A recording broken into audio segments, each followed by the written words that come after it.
Students, welcome to all students in our English classes. तो students, class 10th के लिए हमारी जो फर्स्ट बुक है द गोल्डन रेज, उसका 10th जो चैप्टर है द ट्रिब्यूट, वो हमने आपको पढ़ाया था। अभी उसका कुछ बाकी रह रहा है, वो आज हम पढ़ाने जा रहे हैं। तो आप ध्यान से सुनिएगा।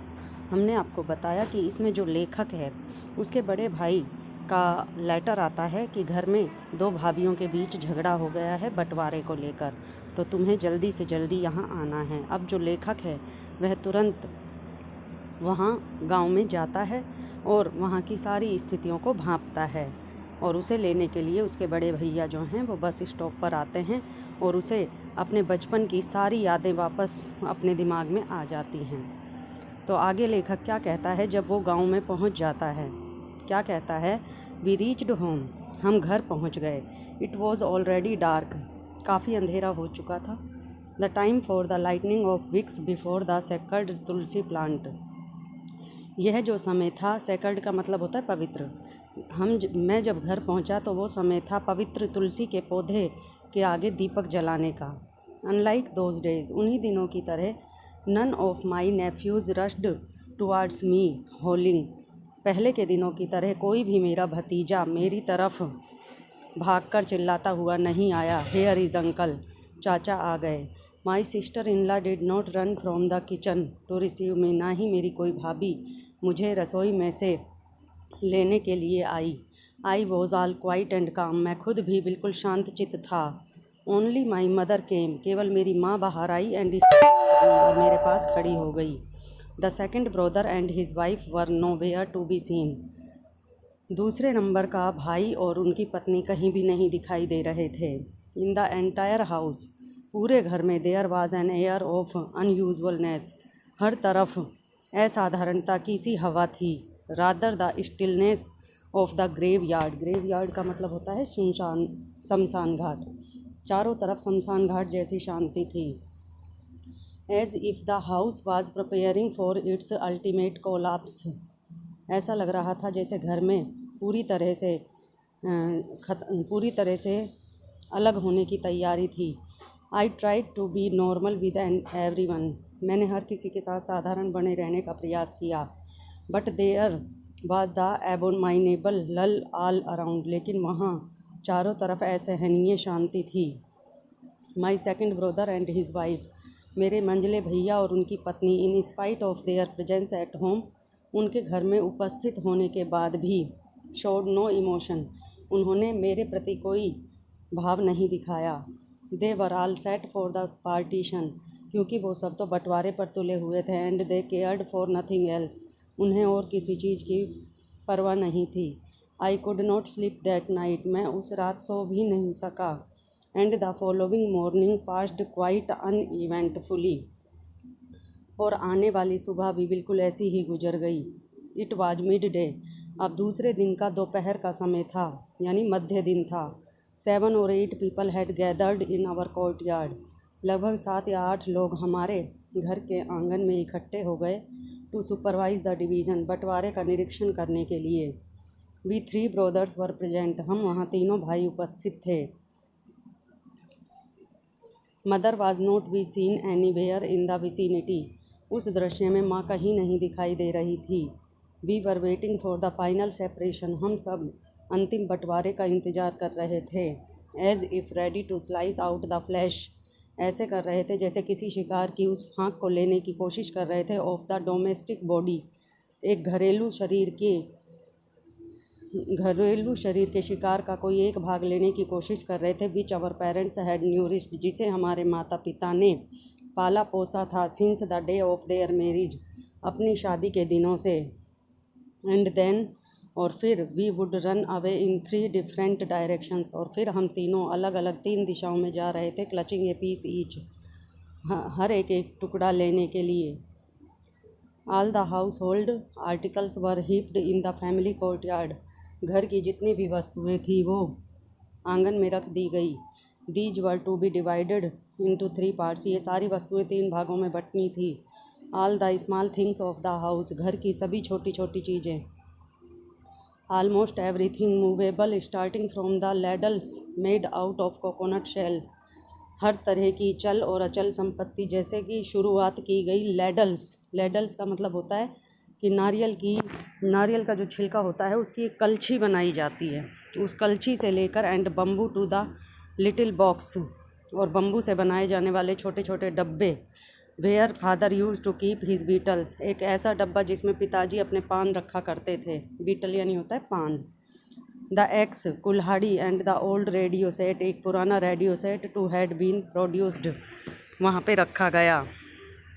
ए long list of all the items was made, सभी चीज़ों की एक बड़ी सी लिस्ट बनाई गई। नथिंग वाज स्पेयर्ड, कुछ नहीं बचा। Neither the dhenki wooden rice crusher, धिनकी का मतलब होता है कि लकड़ी की बनी हुई होती है जिससे चावल वगैरह कूटे जाते हैं। Nor the little figures of the family idols, यहाँ तक कि आइडल्स का मतलब होता है मूर्तियाँ, यहाँ तक कि परिवार में जो भी मूर्तियाँ थी उनको भी रख दिया गया। आई सा माई एल्डर ब्रोदर राइज, मैंने देखा मेरे बड़े भाई उठे। He stopped for a moment, वो कुछ देर के लिए, कुछ क्षण के लिए रुके। Near the pile of things, उन चीज़ों के ढेर के पास। And unfastened the strap of his wrist watch, और जल्दी से उन्होंने अपनी घड़ी उतारी। And placed it on the heap, और उसे उस ढेर में रख दिया। विद द अदर थिंग्स, दूसरी चीज़ों के साथ। परहैप्स ए tier trickled down his check, शायद उसी समय उनकी आँख से, गाल से एक आंसू टपका। With a heavy Sai he left the place, और एक बहुत बड़ी आह भरते हुए उन्होंने उस स्थान को छोड़ा। I had often heard him से, मैं प्राय उन्हें यह कहता हुआ सुना करता था। दैट की father had bought him that wrist watch, के पिताजी ने उन्हें वो कलाई घड़ी दिलाई थी। When he was his 11th class, जब वो 11वीं कक्षा में था। But I also remember well, लेकिन मुझे अच्छी तरह से याद है। In my MA final year, मेरे MA फाइनल ईयर में he had mortgaged that watch to send me money to go to Delhi, लेकिन मुझे अच्छी तरह से याद है कि जब मैं MA फाइनल ईयर में था तो उन्होंने उस घड़ी को गिरवी रख दिया था। मोर्टगेज्ड का मतलब होता है गिरवी रख देना, ताकि वो मुझे रुपए भेज सकें Delhi. For an interview, interview का मतलब होता है साक्षात्कार, क्योंकि दिल्ली में मेरा एक साक्षात्कार होने वाला था, तो उस साक्षात्कार के लिए उनके पास पैसे नहीं थे, तो उन्होंने अपनी घड़ी को गिरवी रख के मेरे लिए पैसे लिए। He had sent me an amount of 150 rupees, और उस घड़ी को गिरवी रख के उन्होंने 150 रुपये लिए। आई रिमेंबर क्लियरली, मुझे अच्छी तरह से याद है। नो वन नोज़, कोई नहीं जानता। Whether the wrist watch would come back to him or not, कि दोबारा से वह कलाई घड़ी उनके पास कैसे आई और कैसे नहीं। हिज एक्शंस सीम्ड सिम्बोलिक, उनके सारे कार्य प्रतीकात्मक दिखाई दे रहे थे। On his snapping all his attachment with the past, उनके ये सारे कार्य उनके भूतकाल से बंधे हुए दिखाई दे रहे थे। आई वॉज साइलेंट, मैं बिल्कुल चुप था।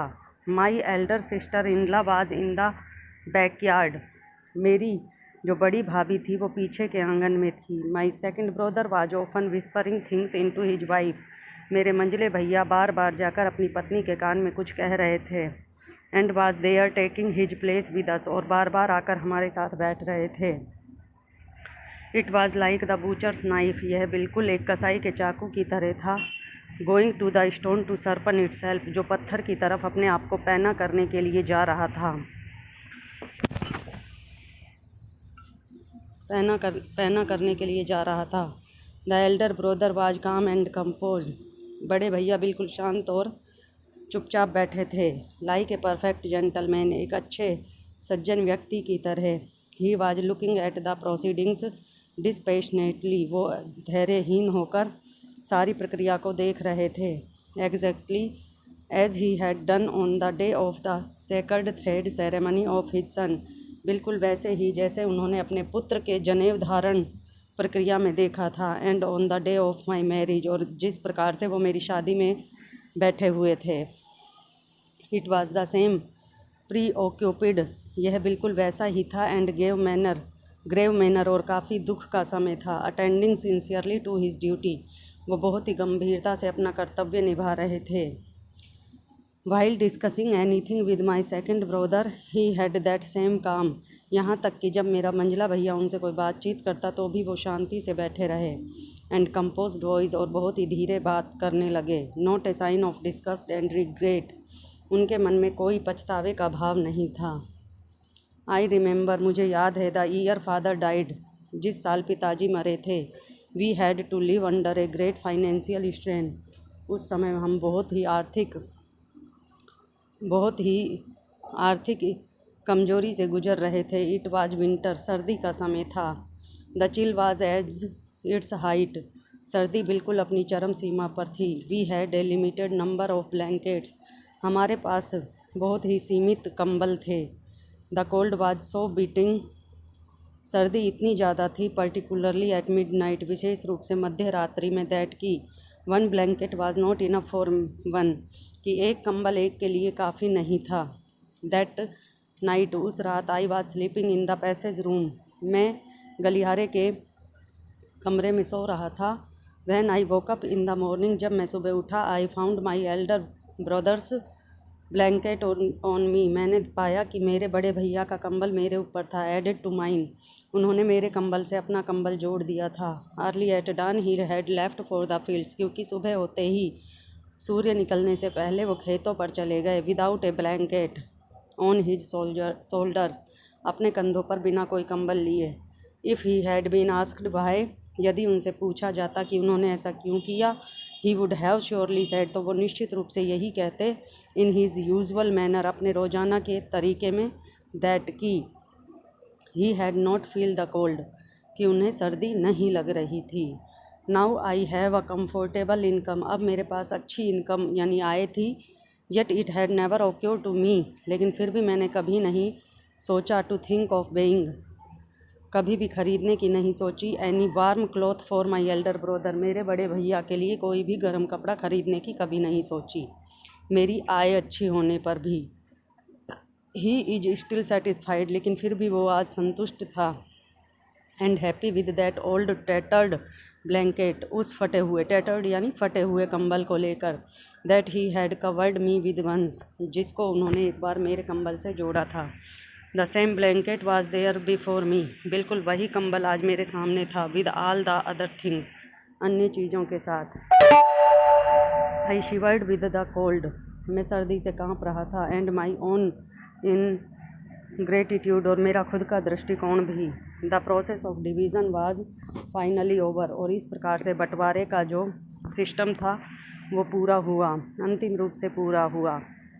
What ever the second brother demanded, जो कोई भी मझले भैया ने मांग की थी, my elder brother agreed to it, मेरे बड़े भैया उसे देने के लिए तैयार हो गए। विद ए स्माइल, एक मुस्कुराहट के साथ।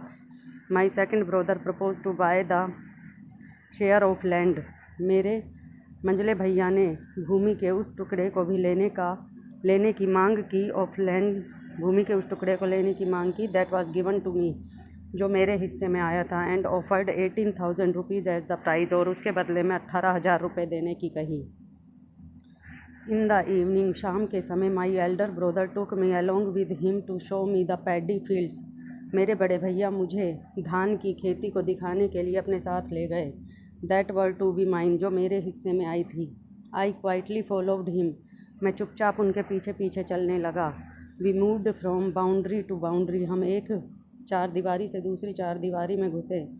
Everywhere I could feel the imprints of his feet, हर जगह मैं उनके कदमों के पद चिन्हों का अनुभव कर सकता था। हिज पाम, उसकी हथेलियों का। एंड हिज फिंगर्स, और उनकी अंगुलियों का। On the bosom of the paddy fields sparkle the pearls of my elder brother's sweat, paddy की फसल की फलियों में मेरे भाई के पसीनों की बूंदें मोती की तरह चमक रही थी। He was showing me the fields, वो मुझे अपने खेत दिखा रहे थे। As a father would introduce a stranger to family member, बिल्कुल ऐसे ही जैसे कोई पिताजी एक अजनबी को अपने परिवार के सदस्यों से मिलाता है। इन द मॉर्निंग, सुबह के समय, I was to leave for Bhubaneswar, मुझे भुवनेश्वर जाना था। I had no courage to meet my elder brother, लेकिन मेरे बड़े भाई से मिलने की हिम्मत नहीं थी। Before leaving for the bus stop, इसलिए बस स्टॉप पर जाने से पहले, I had handed over the same slip of paper to my elder sister in law, मैंने एक स्लिप बनाकर मेरी बड़ी भाभी को दे दी, which had the details about my share, जिसमें मेरे बंटवारे के बारे में कुछ बातें लिखी हुई थी। Writing on the blank side of the slip, that slip, मैंने उस स्लिप के पीछे की साइड लिखा था, I had asked her to deliver it to my elder brother, मैंने उस स्लिप के पीछे की साइड कुछ लिखा था और वो भाभी को देकर कहा कि इसे मेरे बड़े भैया को दे देना। And stealthily slipped out of our house, और चुपचाप अपने घर से निकल लिया। आई हैड रिटर्न, मैंने उस स्लिप में लिखा था, ब्रदर भाई, what shell I do with the land, मैं इस भूमि का करूँगा भी क्या। यू आर माई लैंड, क्योंकि तुम ही मेरी भूमि हो। From where I could harvest everything in life, जहाँ पे मैं अपने जीवन का सब कुछ बो सकता था। I need nothing save you, मैं तुमसे अलग बचाकर कुछ नहीं रखना चाहता। एक्सेप्ट दिस, इसे स्वीकार करो प्लीज़, कृपया। इफ़ यू डैनी, यदि आपने मना किया, I shall never show my face to you again, तो मैं दोबारा अपना चेहरा आपको कभी नहीं दिखाऊंगा, बाबुली। तो इस प्रकार से बाबुली ने ये सारी बातें अपने भाई को एक स्लिप में पीछे की तरफ नोट करके कही। तो स्टूडेंट्स, मैं जहाँ तक समझती हूँ ये चैप्टर आपको अच्छी तरह से समझ में आ गया होगा। तो अब हम इस चैप्टर को यहीं समाप्त करते हुए नेक्स्ट वीडियो में बात करेंगे नेक्स्ट चैप्टर के साथ। तब तक के लिए थैंक्स।